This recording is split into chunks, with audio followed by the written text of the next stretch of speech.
Patay ang apat sa mga sakay ng isang MPV na nabangga ng trailer truck sa Alicia, Isabela.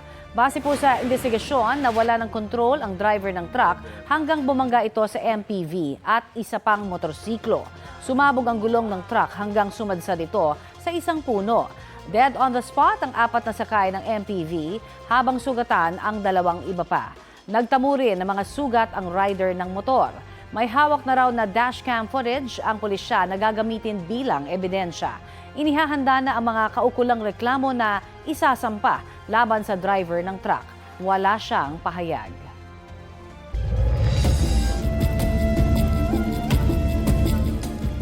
Isang Amerikano ang sugatan matapos saksakin ng lalaking nanghingi sa kanya ng limos sa Bacolod City.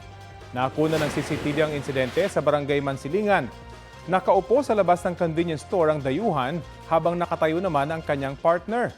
Maya-maya, lumapit ang lalaking nakasombrero at tila may ibinulong sa Amerikano at saka bumunot ng kutsilyo. Tinangka niyang saksakin ang biktima na nakaiwas. Nakatakbo ang Amerikano pero hinabol siya ng suspect hanggang sa masaksak sa tagiliran.